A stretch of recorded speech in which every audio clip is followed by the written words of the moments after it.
The process of applied functional science is the transformation of the notion into the motion. From the Gray Institute, I'm John, and this is the Gray Institute Podcast.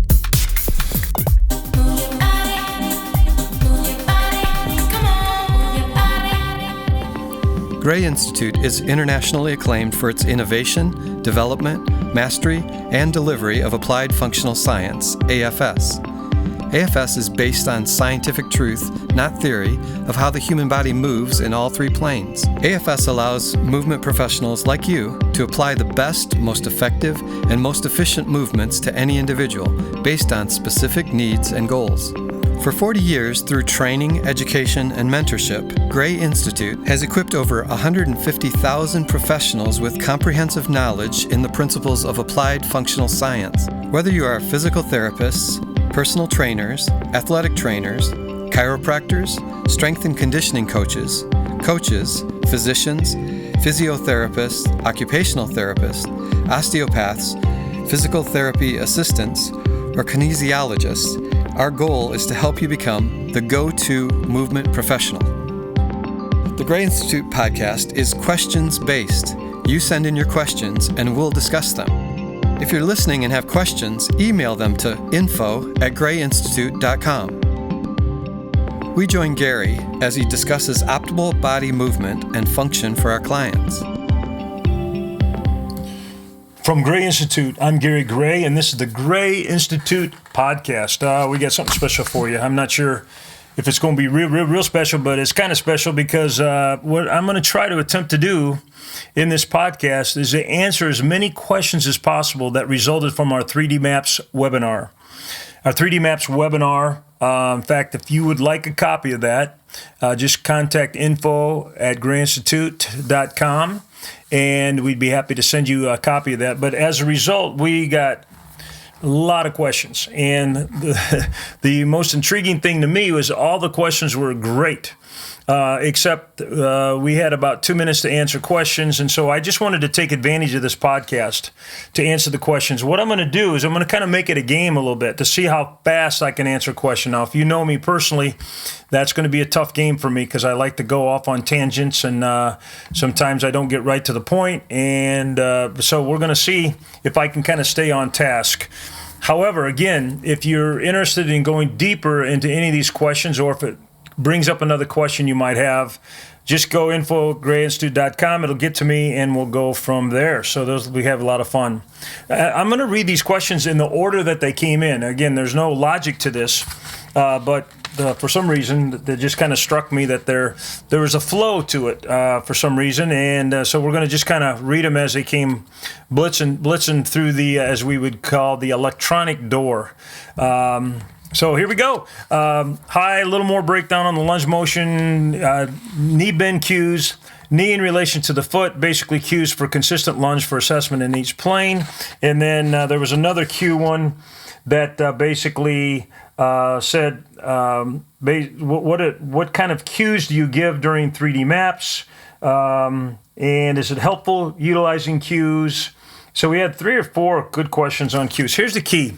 The whole goal is to get the patient or client comfortable enough that they show you what they do. The only cues we use are task-specific cues, such as lunge forward, swing your arms overhead.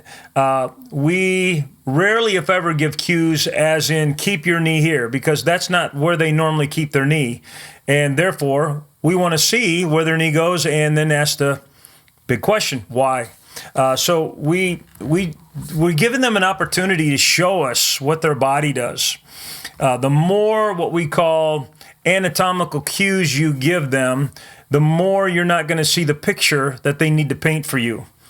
So we'll use cues such as, hey, great job, go a little quicker, try to lunge a little further, try to swing your arms a little further, and we'll encourage them, but at no point will we give cues as is in this example, keep your knee over your foot, mostly because we don't think that's a functional cue to begin with. Plus, as soon as we start giving them cues, they're going to be worried about if they're doing it right. We want them just to do it the way they do it. With task, what happens when muscles don't turn on automatically? Well, that's the beauty of 3D maps.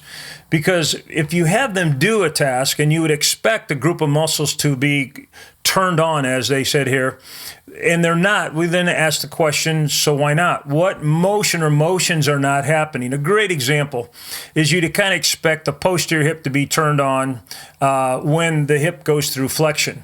Well, if it doesn't, you're kind of going, well, wonder if adduction will turn it on, because that's also posterior hip. I wonder if internal rotation will turn it on, because that's also posterior hip. And the beauty of that is 3D maps will identify to you what motions at the joints, what movements you're doing, total body movements are you doing, and what you would expect. And when you don't see it, it gives you evidence of where else to go.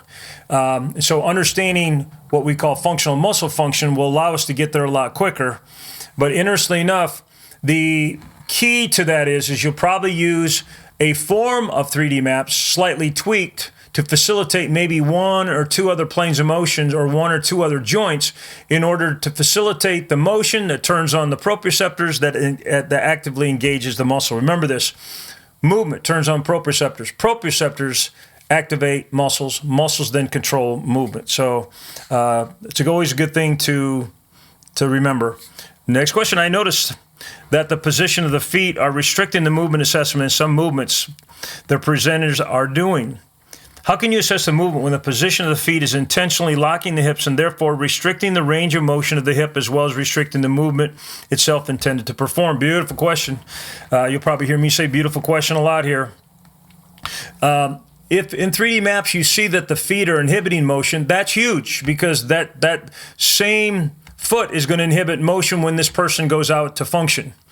The movements of 3D maps are functional. Therefore, if I do, let's say, an anterior lunge, and the lack of ankle dorsiflexion inhibits the ability to extend through my hip, that's gold, because now I know the cause of why that hip is not getting through extension. So the whole purpose, literally, of 3D maps is to actually identify that and to see what parts of the body potentially are inhibiting other parts of the body. It could inhibit another joint, or it can inhibit another plane. And as you do more 3D maps, you'll immediately see that. But this is a great question, because the example they gave with the foot restricting what happens at the hip is huge. What happens at the subtalar joint can affect the hip dramatically as well. And so that's the whole goal of 3D maps. If your movement screen isn't showing all 6 motions of the foot and ankle, then you'll never know that. And that's why we have all 6 motions of the foot and ankle included in our movement screen. How can you assess clients with mobility and balance issues? I'm thinking my clients who use walkers and canes and those with Parkinson's. Well, again, this is where I smile, because 3D maps is even more significant for them. We're trying to find their threshold of what we would call dynamic balance. And so we would have them just start with lunge hanging onto their walker, or in a doorway, or next to a tabletop, or maybe more significantly, what I'll do is I'll grab them with my hands. I'll grab each of their hands and have them kind of mimic me, and they'll do their lunges. If I think they can do all 6, I want to get an idea how they deal with that, how far they go, how much they're using their hands. And then I'll guide them and take their hands where I want their hands to be consistent with 3D maps, so I can see what their hips are doing and what the thoracic spine's doing. So tweaking it down is a great strategy for 3D maps, where you can assess mobility and balance issues. In fact, 3D maps is the preferred screen to go to determine mobility and balance issues, simply because it's dynamic balance that we want to find out their threshold. Remember, balance should be studied in motion and in movement, not in a staticness, not in the lack of movement. Is there a benefit in combining these movements, for example, same side rotational lunge to opposite side rotational lunge with hands as drivers at different heights? Whoa. In 3D maps, one of the things that people don't realize is that we have a whole performance system. And a big part of that performance system is the answer to this question. There's huge benefit to that, because we call that hybriding. And 3D MAPS is powerful because it's a plane-by-plane examination, but we also evaluate by hybriding. And this is one of the hybrids.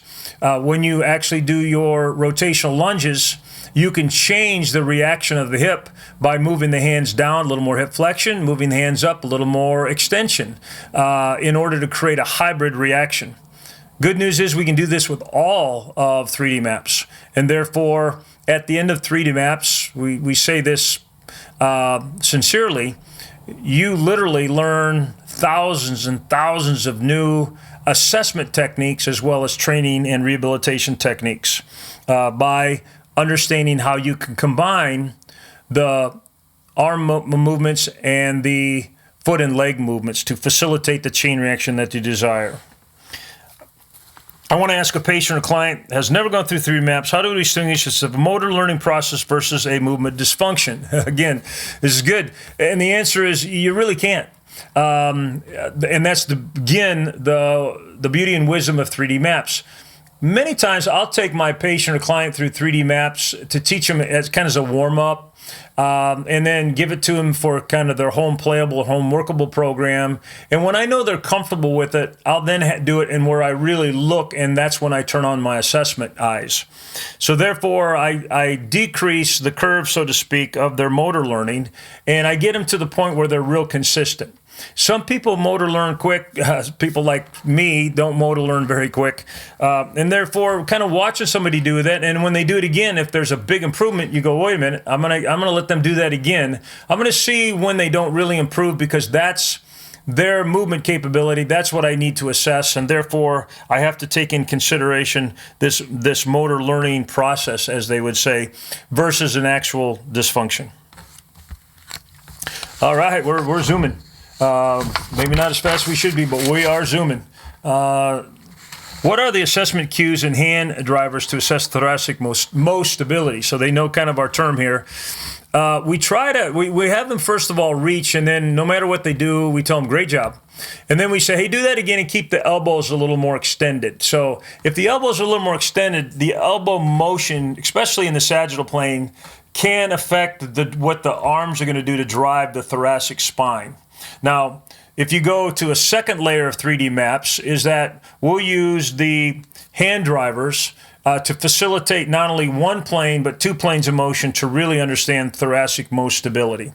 When they say most stability, they're talking about mobility and stability together, and that's when we're doing our balance reach test. It's interesting that people go, well, that seems to be a stability test for the lower extremities, but it's not a stability test for the trunk and the upper extremities. Oh, yes, it is.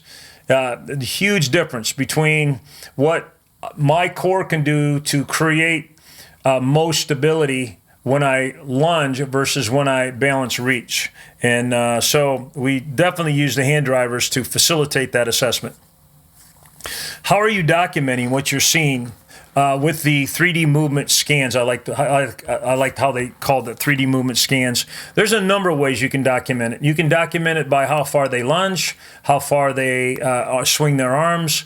You can look at any joint you want, use a goniometer and measure the joint range of motion with mobility and stability.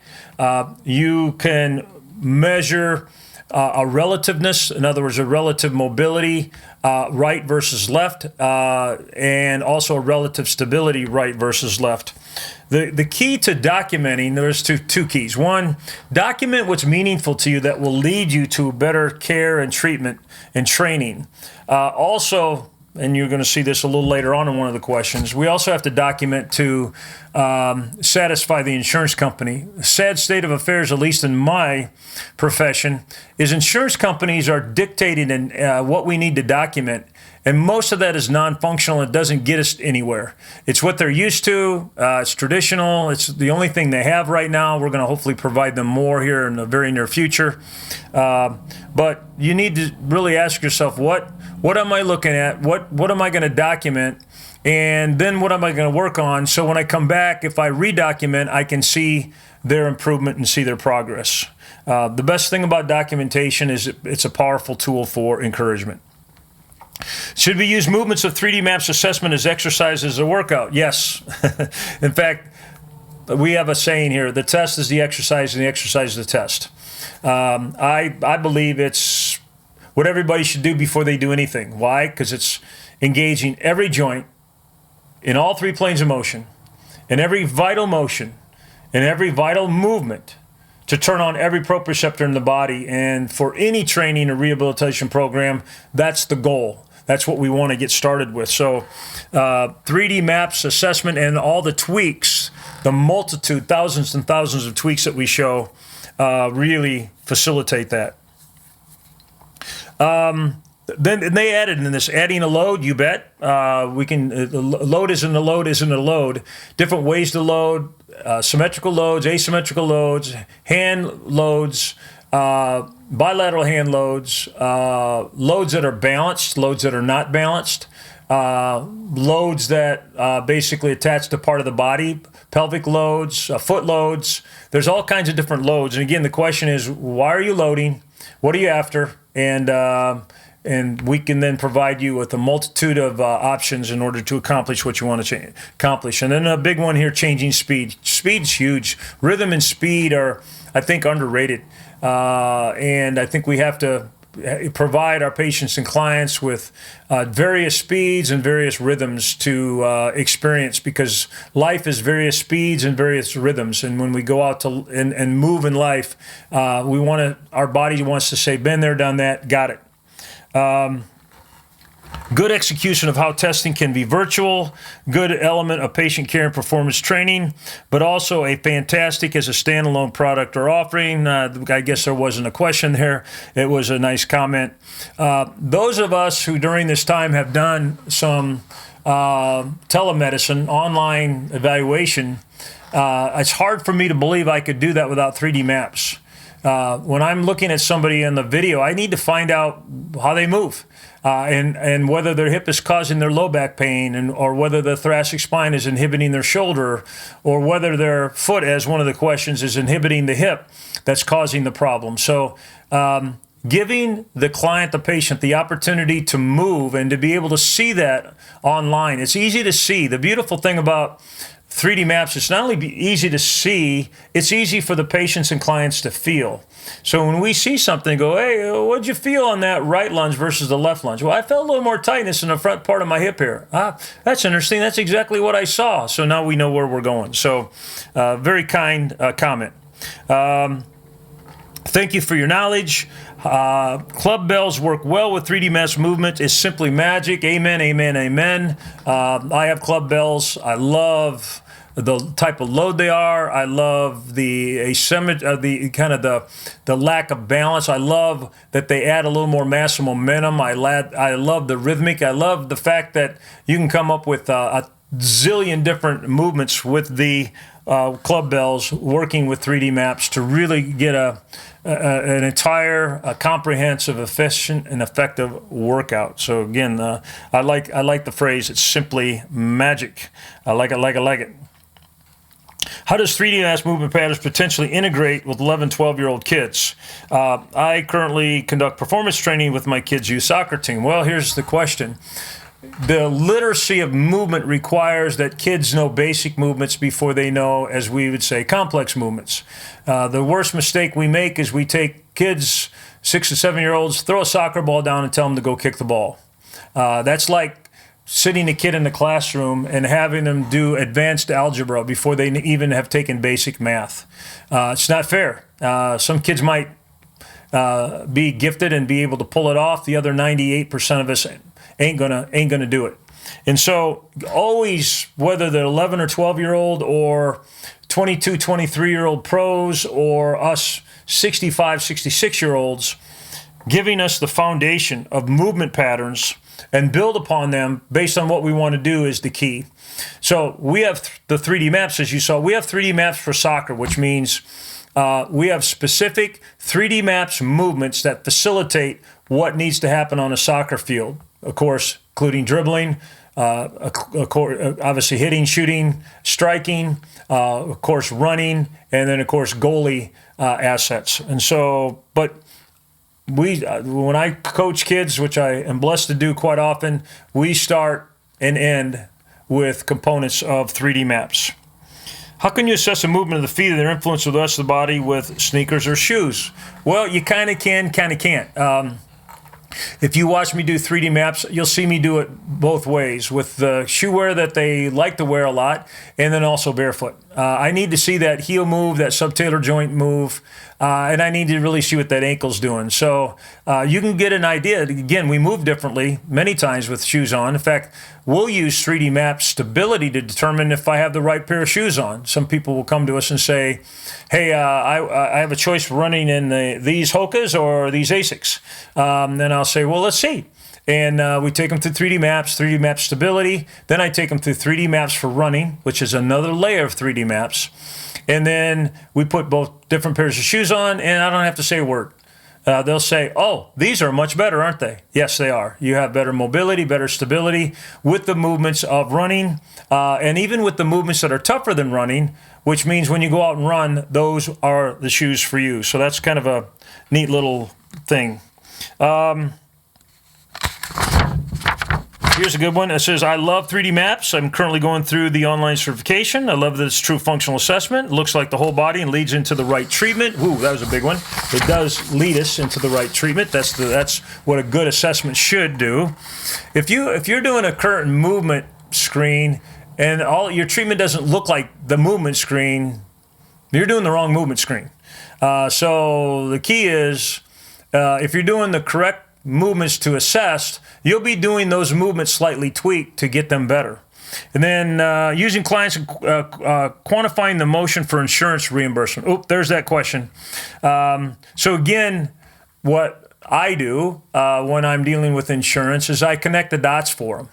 So if I'm, let's say, working with a total knee, and they want to know basic range of motion and the ability to control the knee off weight bearing, I'll give them that. And then I'll give them what the knee's doing on weight bearing with all 6 movements and correlate it. And then I correlate it to their function, i.e. walking or running or lifting something off the ground.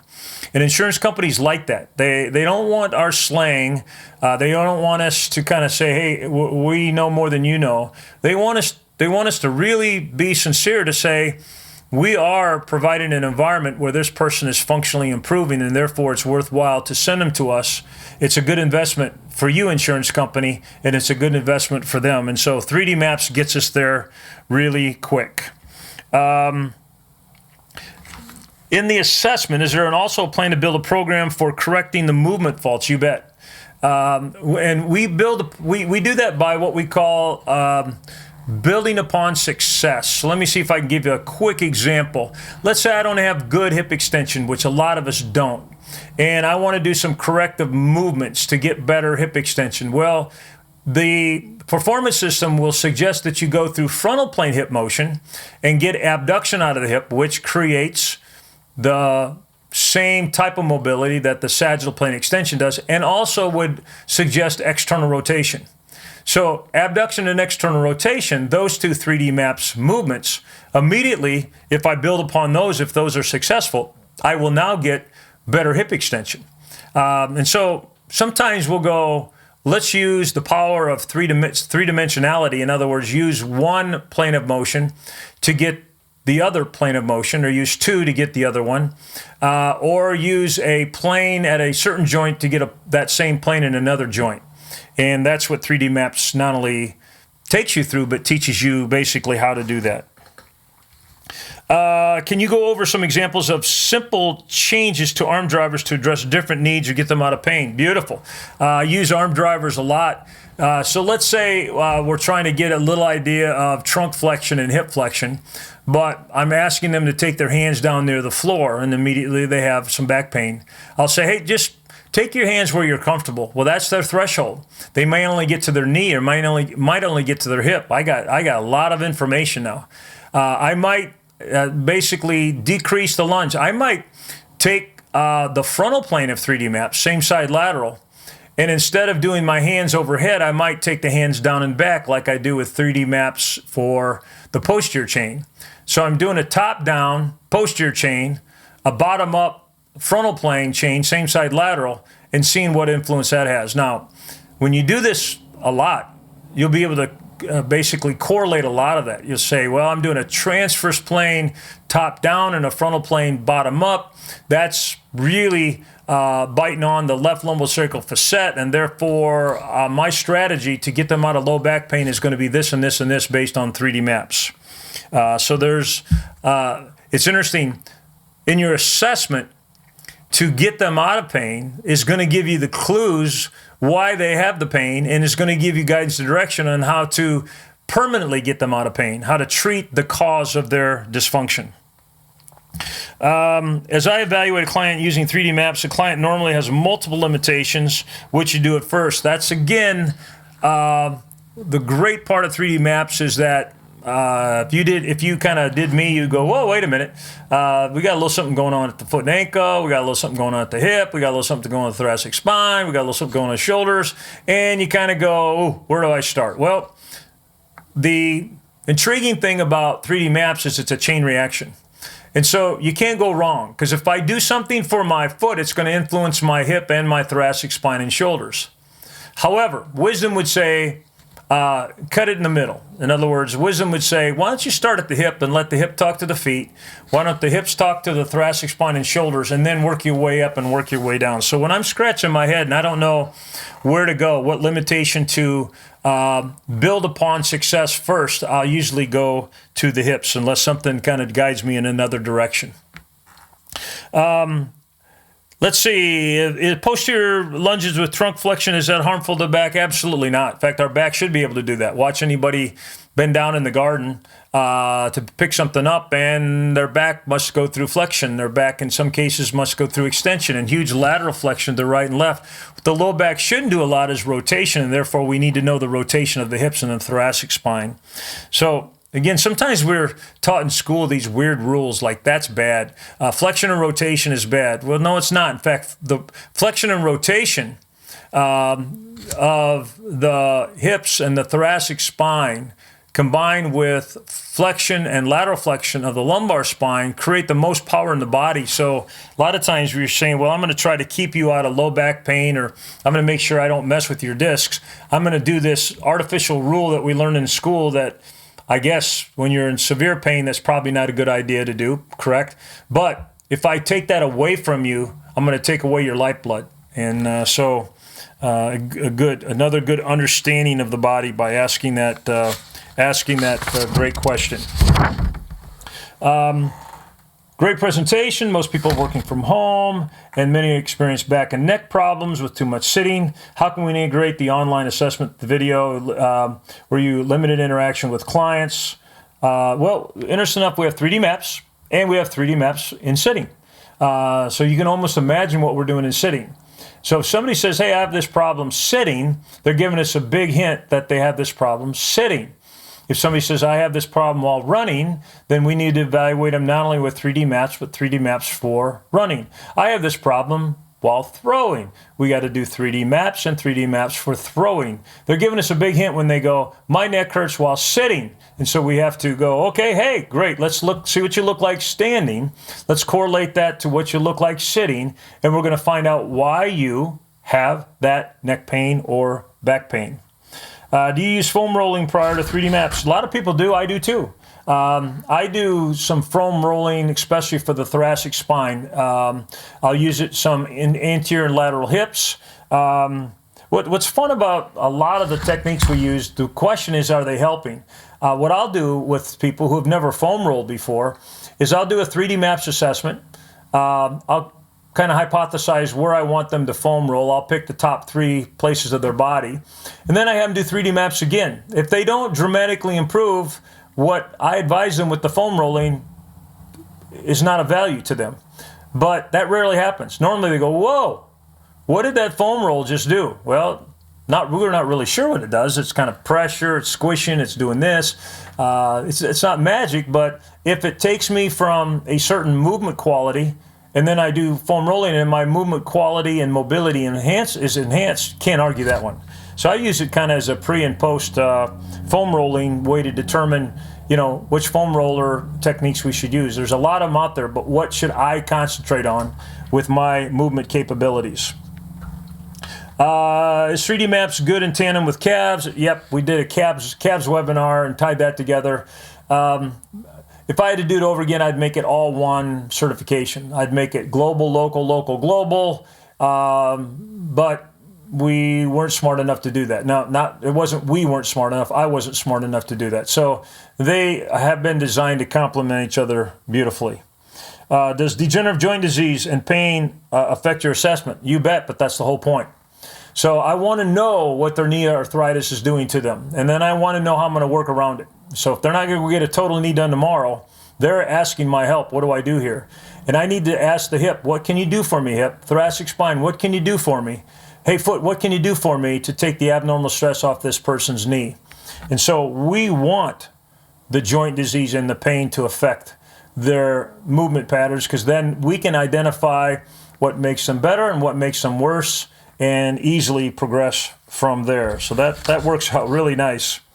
Again, I'm just loving these questions. We're about almost a 29-minute mark. I think we'll go to 40 minutes if we keep hanging. So hang in there. The nice thing about these podcasts is you can turn this off at any time and go, whoa, the boy's crazy. What would you say is the most common imbalance to look for an office worker suffering neck pain? Definitely thoracic inhibition, thoracic lack of mobility and stability. We see it all the time. In other words, that thoracic spine's not doing what it should do, so it positions and forces the neck to do things it shouldn't do, and therefore the neck hurts, but the fault is thoracic spine. Now, obviously, shoulder girdle, hips all play into that, but if you ask me, where's my go-to for neck pain with an office worker, I quickly teach them how to 3DMAPS, mobilize and stabilize the thoracic spine, and we normally get really, really quick and kind of fantastic results, and results that are long-standing.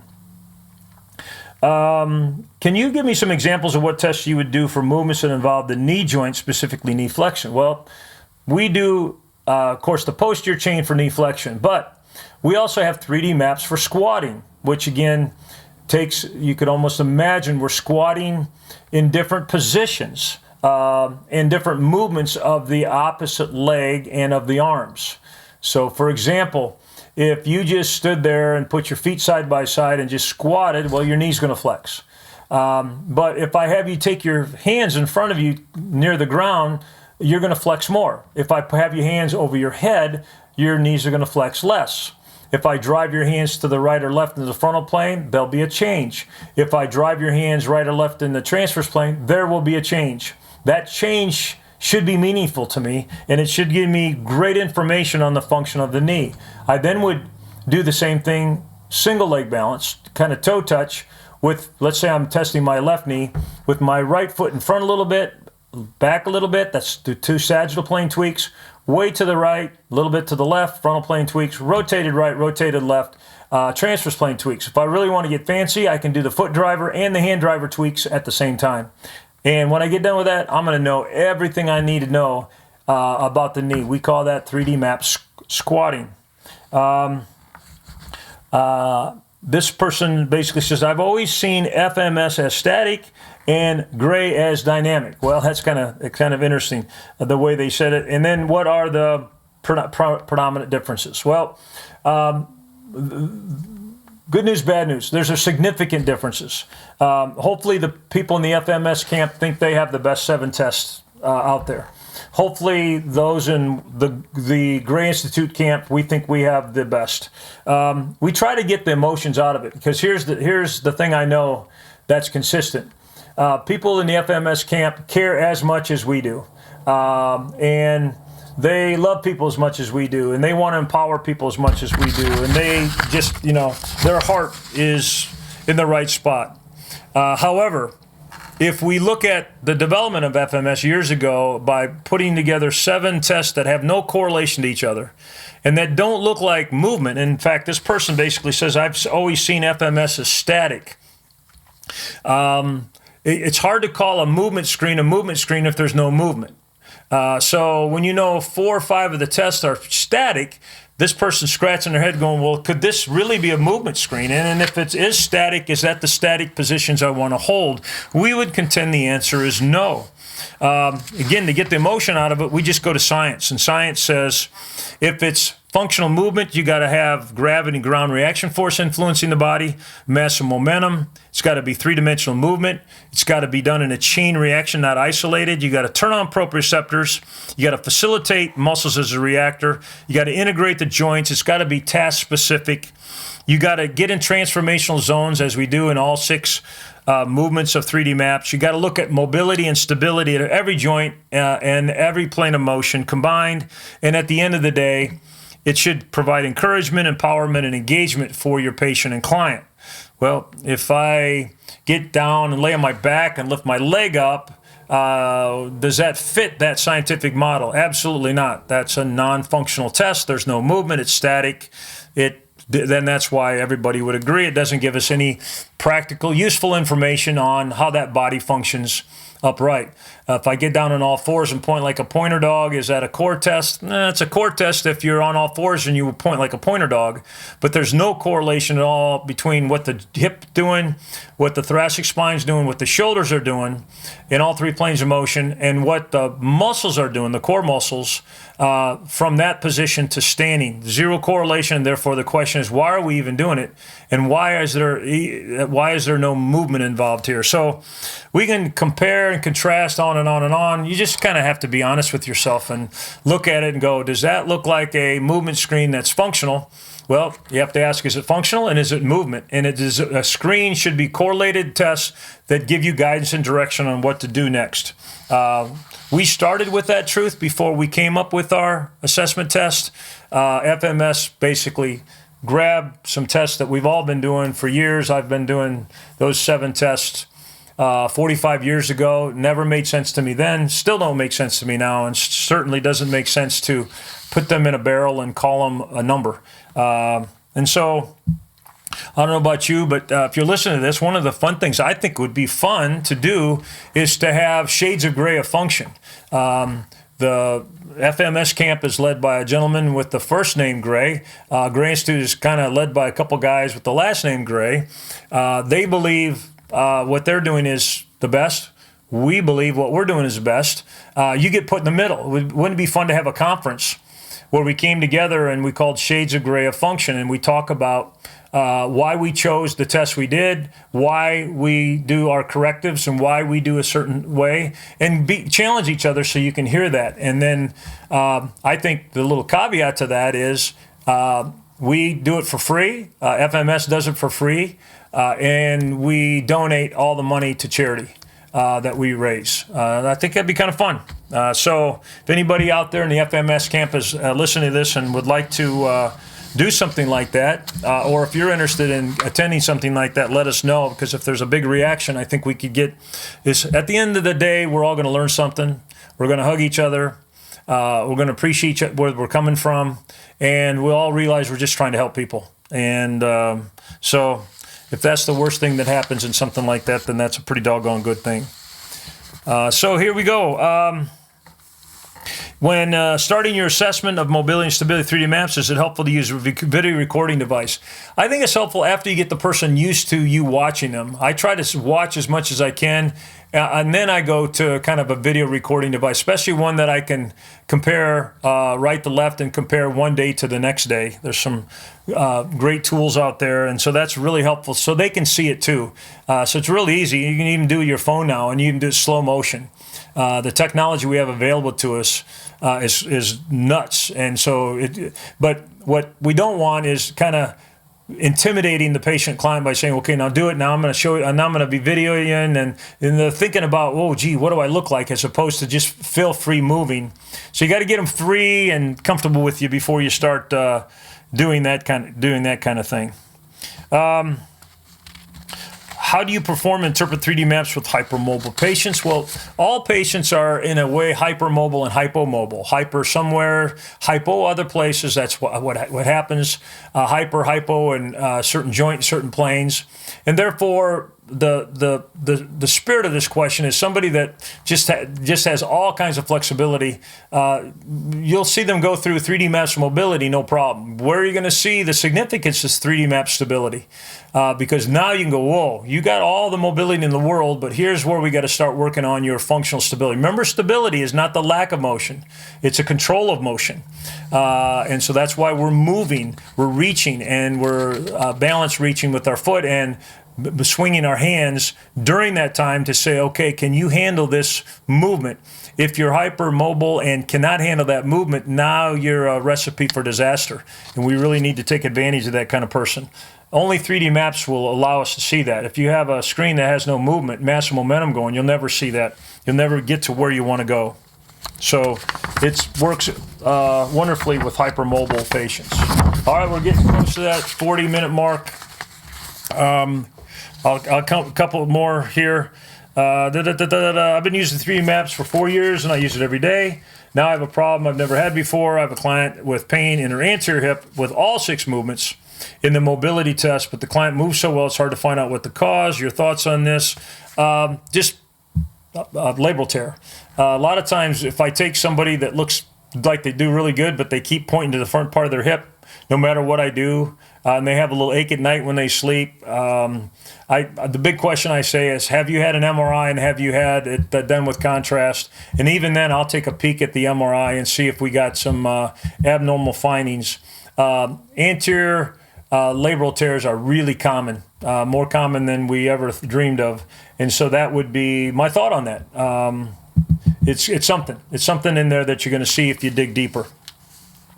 Is there a separate assessment for predominantly ground-based movement, i.e. crawling, military, special ops, and wrestlers? I love the fact that you asked that. We, strangely enough, have on-ground 3DMAPS. So what would I do on ground? I love, we work with U.S. Navy SEALs. So what do we do with them on ground to assess them on ground and to make them more proficient on ground, because they have to be very proficient on ground. And so we have 3DMAPS on ground. So yes, there's a separate assessment. It very nicely correlates to the upright assessment. But if somebody says my predominant function is on ground, then we go, okay, let's see what you look like standing up, because I know you walked in here, so I do need to know that. But I need to know what happens on ground. What about tests for jumping and landing and force absorbing? You already know I'm going there. We have 3DMAPS for jumping. We have 3DMAPS for jumping. We have 3DMAPS for jopping. We have 3DMAPS for hopping. Jumping, of course, is 1 to 2 feet or 2 to 2 feet. Hopping is 1 to the same foot. And, of course, jopping is 1 to 2 to 2 to 1. We're going to let's use jumping as an example.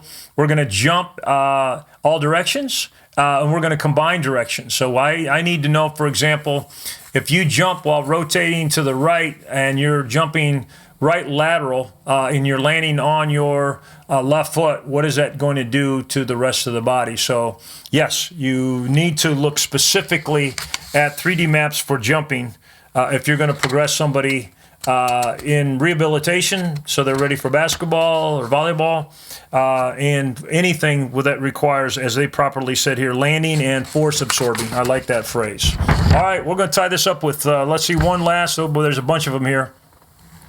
How can you research? Yeah, this is a good one. Again, you got to understand, I come from the 3DMAPS camp, and some other people come from a Fusionetics camp or an FMS camp. And again, we admire them greatly, but don't agree with what they do. There's a big difference. I can admire your heart and spirit, but I could disagree with your thought process. And we disagree with their thought process. Hopefully they disagree with ours. Again, that's why it'd be great if we all got together and had just a kind of a productive, what we would call argument, so to speak. So we could, find out what they're thinking. There's a good chance they're thinking of something that I'm not smart enough to think, and there might be a chance that I'm thinking something that they're not thinking about as well. I completely agree 3DMAPS is a much better functional assessment. However, the FMS and other screens have objective qualities that have been documented in research. Ooh. If you dig some of the research and some of the movements of Fusionetics and of FMS, you'll realize that there's no functional correlation at all. Interestingly enough, the only kind of research that has shown any correlation to anything is the Y test. The Y test we designed. FMS uses it. I'm not sure why they picked the anterior and the two what we call hybrids. Posterior lateral right, posterior lateral left. We that's again in our 3D maps. We came up with that back in the 90s. And so the only research that's showing any validity, as in this is the test and there's some correlation to function, are the Y tests. Therefore, our stability test, we would hypothesize, we at least know the anterior has that same validity. Also, very important to know that we're the ones who came up with that years ago, and therefore chose not to do hybrids first. You need to look at the big rocks. Why? That's why we do an anterior posterior chain, same side outside lateral chain, same side and outside rotational chain. So again, 3D maps is a foundational assessment. You need to layer on whatever else they're going to be doing to begin a correlation relative to injury prevention or performance. 3D maps in itself can't do that, but it sure gives you the foundation and start to go wherever you want. And that's why we have all the other 3D maps for golf, for example. Our functional golf system is built upon 3D maps and then 3D maps for golf. We have 3D maps for throwing. Our functional baseball system is built upon that. We have 3D maps for kicking. Again, if you understand the biomechanics of the thing, you can three-dimensionalize it, break it down, and make some sense out of it. So I've been kind of having fun blabbering here. I've been taking a look at the clock. I apologize, I'm over the 40 minutes. In fact, we're at 44 right now. And if you hung in there with me, I really want to tell you how much I appreciate that. Just the fact that you've tuned in means you care a lot. It means you really want to get better. You want to learn some more stuff, and you want to just do a better job for that person who is in front of you, and you take a lot of pride in what you're doing. And that's the biggest honor that I have in doing these podcasts, is knowing that at least one person out there might be listening and they just want to get better. And the reason they want to get better is they want to help that other person. And so they're willing to admit that, we don't know it all. We certainly don't. That's why we're continuing to learn till the day we die. But if I can pick up a little nugget to help somebody and enhance their life, it means the world to them. So thanks for listening. Thanks for the questions. Keep the questions coming. And we just want to let you all know how much we appreciate you and all you do. And may you continue to be blessed as you blessed so many people.